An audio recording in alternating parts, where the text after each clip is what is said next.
સાવલીમાં petrol અને ડીઝલની અછત અંગે ફેલાયેલા અફવાઓને કારણે પેટ્રોલ પંપ પર ભારે ભીડ જોવા મળી રહી છે. બાઇક અને ટુ વ્હીલર ચાલકો મોટી સંખ્યામાં પંપ પર ઉમટી પડ્યા છે અને પોતાના વાહનોની ટાંકી ફૂલ કરાવવા માટે લાંબી લાઇનમાં ઊભા રહ્યા છે.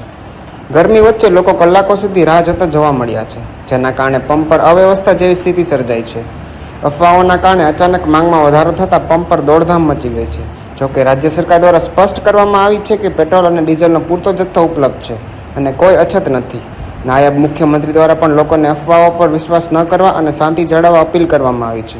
છતાં સાવલી સહિત વિસ્તારોમાં હાલ પણ લાઈનો યથાવત જોવા મળી રહી છે. એવી જાણકારી મળી કે કાલથી પેટ્રોલનો ભાવમાં વધારો થવાનો છે, જેથી અત્યારે બધા જ પબ્લિક પેટ્રોલનું ભરાવા આવી ગયા છે.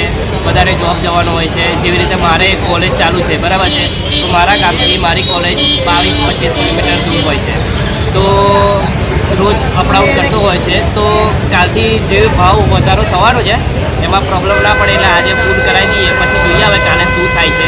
બાકી તકલીફ તો બધાને પડવાની જ છે. આવા જ વધુ સમાચારો જોવા માટે સબસ્ક્રાઇબ કરો અમારી યુટ્યુબ ચેનલને અને જોડાયેલા રહો ફેસબુક, ઇન્સ્ટાગ્રામ અને ટ્વિટર પર.